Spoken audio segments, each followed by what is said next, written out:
Okay, so continuing to our last lecture, in this lecture we are going to see the classification of the drug which are used in a treatment of the angina pectoris, or we can say the anti-anginal drug classification. Okay, so angina pectoris मध्ये use केले जाणारे जे medications आहेत, जे काही drugs आहेत, त्याचं classification आपण इथे बघणार आहे. सो गोल ऑफ ट्रीटमेंटमध्ये आपण बेसिकली बघितलं, we need to use the whatever the vasodilators are there. Okay, vasodilators use केले जातात, बीटा ॲड्रेनर्जिक ब्लॉकर्स यूज केले जातात. सो ऑब्वियसली क्लासेसमध्ये तुम्हाला हे जे आहे ते दिसतील. So first class is the organic nitrates which are nothing but the which are act as a vasodilator. Okay, which is the major important point.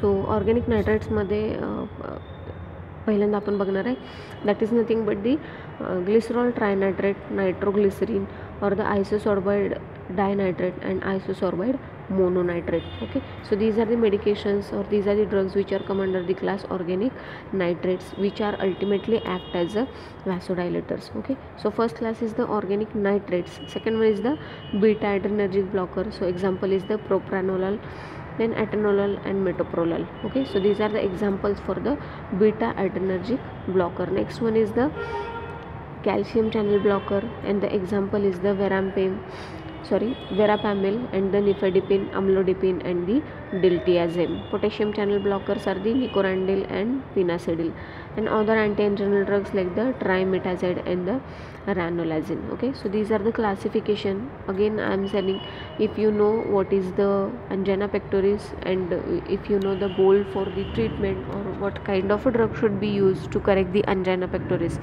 किंवा कोणताही डिसऑर्डर असेल, then you can obviously classes तुमचे easily लक्षात राहतील. जसं आपण आता goals of ट्रीटमेंटमध्ये बघितलं की आपल्याला व्हॅसोडायलेटर द्यायचे आहेत, बीटा ॲड्रेनर्जिक ब्लॉकर द्यायचे आहेत, कॅल्शियम आणि पोटॅशियम चॅनल ब्लॉकर आपण का दिलतो आहे, तर बेसिकली हे दोन जे आहेत, these are responsible for the constriction of the what we say constriction of this muscles. Okay, constriction जे आहे स्मूथ मसलचं, त्याच्यासाठी हे रिस्पॉन्सिबल असतात. मग आपल्याला इथे कन्स्ट्रिक्शन पाहिजे का? Obviously not. ऑलरेडी तिथे जो ब्लड व्हेसल म्हणजे कोरोनरी आर्टरी आहे, त्याच्यामध्ये अथेरोमा आहे, त्याच्यामुळे त्याचं ऑलरेडी व्हॅसो कन्स्ट्रिक्शन होतं, म्हणजे हा स्पेस सफिशियंट होत नाही ब्लड पास होण्यासाठी, म्हणून आपण व्हॅसो डायलेटर्स यूज करतो आहे. मग ऑब्व्हियसली हे जे इलेक्ट्रोलाइट्स आहेत किंवा आयन्स आहेत, दीज म्हणजे कॅल्शियम असेल किंवा पोटॅशियम असेल, याच्यामुळे काय होतं, व्हॅसो कन्स्ट्रिक्शन होतं, आणि आपल्याला व्हॅसो कन्स्ट्रिक्शन तिथे नको आहे, म्हणून आपण कॅल्शियम आणि पोटॅशियम चॅनल ब्लॉकर देतो आहे. सो व्हेरी सिम्पल क्लासिफिकेशन तुम्ही लक्षात ठेवू शकता. Organic nitrate which have a example glyceryl trinitrate, nitroglycerin, isosorbide dinitrate or the mononitrate. Beta adrenergic blocker under propranolol, atenolol or the metoprolol. Calcium channel blocker which is nothing but the verapamil, nifedipine, amlodipine or the diltiazem. Potassium channel blocker are the nicorandil and the pinacidil, and other anti-anginal like the trimetazide or the ranolazine.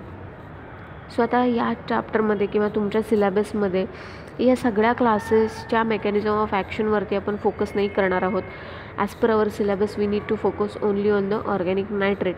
So that's why we are going to see the mechanism of action of the organic nitrates only. So फक्त आपण त्याचीच बघणार आहे mechanism of action. दुसरे जे classes आहेत ते आपण डिटेलमध्ये त्याचं जाणार नाही. Okay, so first one is the organic nitrate. So organic nitrate आपल्याला माहिती, it have a relaxant action on the smooth muscles. Okay, smooth मसल्सवरती याची काय आहे, रिलॅक्झंट ॲक्शन आहे. So it produces the relaxation of the smooth muscle or the vasodilation by the following mechanism. मग हे जे रिलॅक्सेशन आहे हे कसं प्रोड्यूस करतं याचं मेकॅनिझम आपण आता इथे डिटेलमध्ये बघणार आहे. सो बेसिकली आपण इथे काय लक्षात ठेवायचं आहे, organic nitrates are basically responsible for the relaxation of the smooth muscle. तर ते कोणत्या मेकॅनिझमने होतं ते आपण आता इथे बघणार आहे. Okay, so first organic nitrate जेव्हा घेतले जातात, these are reduce to the organic nitrate. Okay, so organic nitrate किंवा नायट्राईट ज्याला म्हणू शकतो, दीज आर दी नायट्रेट. स्पेलिंगमध्ये डिफरन्स आहे बघा. So ultimately obviously there is a difference between its chemical composition और chemical structure as well. So जेव्हा organic nitrate घेतले जातात ते कशामध्ये रिड्यूस होतात, ऑर्गॅनिक नायट्रेटमध्ये रिड्यूस होतात. And again this is converted into the nitric oxide. Okay, nitric ऑक्साईडमध्ये कन्वर्ट झाल्यानंतर हे नायट्रिक ऑक्साईड काय करतं, it activate the guanylyl cyclase which is nothing but the enzyme, जे मी यापूर्वीच्या लेक्चरमध्ये सुद्धा सांगितलं आहे, जेव्हा जेव्हा नावापुढे ASE असं लागलं असेल, these are obviously the enzyme and which are catalyse the reaction we can say. Enzyme म्हणजे काय तुम्हाला व्यवस्थित माहितीच आहे. So these are the enzyme. Okay, so हे जे नायट्रिक ऑक्साईड आहे हे काय करतं, ॲक्टिवेट करतं. कशाला ॲक्टिवेट करतं, ग्वानिल सायक्लेजला ॲक्टिवेट करतं. कुठल्या व्हॅस्क्युलर स्मूथ मसलमध्ये जे ग्वानिल सायक्लेज असतं त्याला ते ॲक्टिवेट करतं हे नायट्रिक ऑक्साईड. मग त्याच्यामुळे काय होतं, ग्वानिल सायक्लेज ॲक्टिवेट झाल्यामुळं सायक्लिक GMP तयार होतं. सायक्लिक GMP तयार झाल्यामुळं काय होतं, हे GMP मायोसिनला इनॅक्टिव्हच ठेवतं. लक्षात आलं, हे जे सायक्लिक GMP आहे हे मायोसिनला काय करतं, इनॅक्टिव्ह ठेवतं.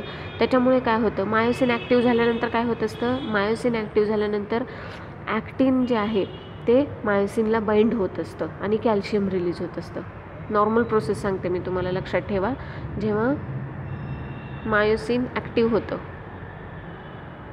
ओके, मायोसिन ॲक्ट झाल्यानंतर याला काय होतं, ॲक्टिन बाइंड होतं.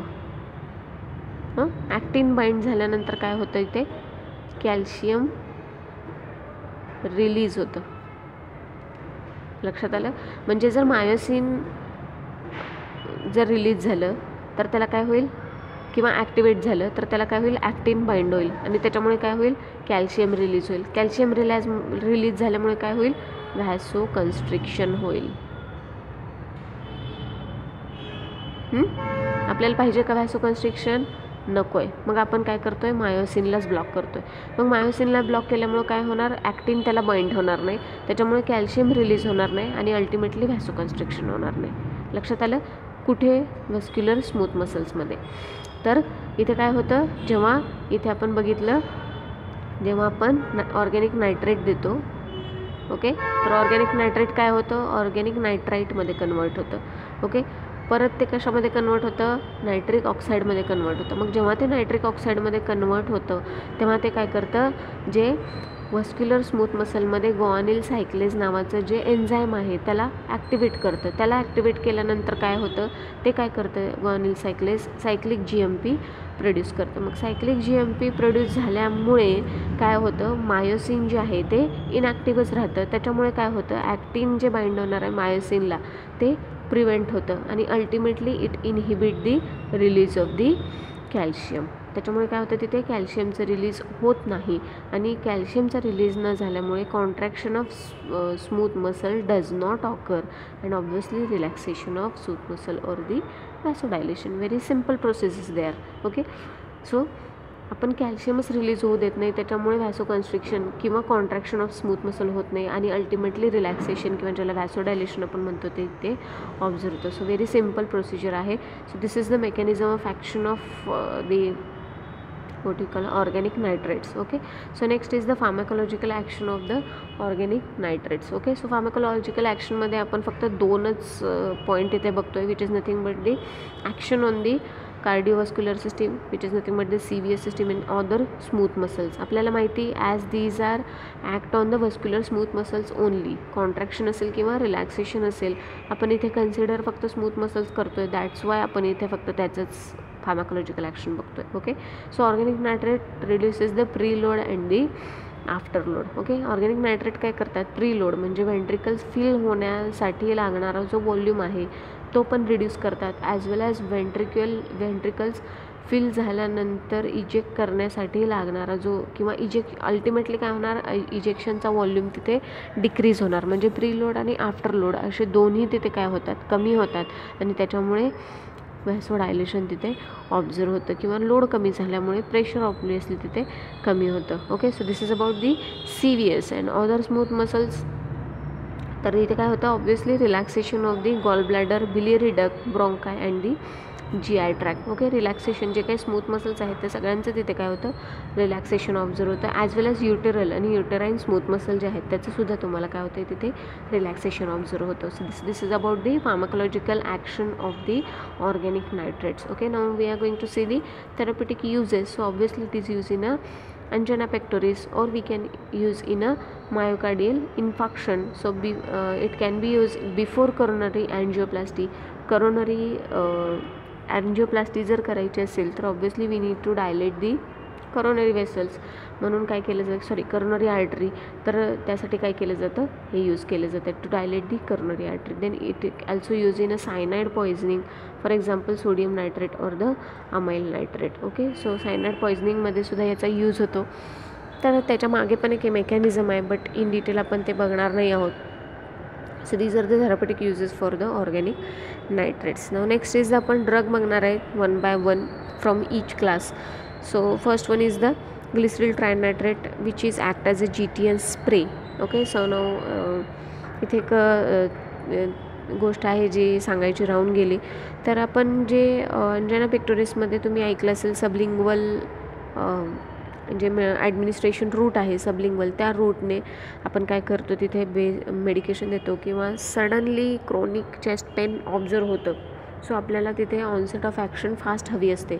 That's why we are using the buccal route और we can say the sublingual tablets आपण इथे यूज करतो किंवा मीटर्ड डोससुद्धा इथे यूज स्प्रे फॉर्ममध्ये ज्याला म्हटलं जातं सबलिंग्वल स्प्रे ज्याला म्हणतो आपण, ते सुद्धा इथे यूज केले जातात. सो ग्लिसरील ट्रायनायट्राइट जे आहे जो GTN स्प्रे या नावाने ब्रँड नेम आहे तो दिला जातो. Dose should be 2.5 milligram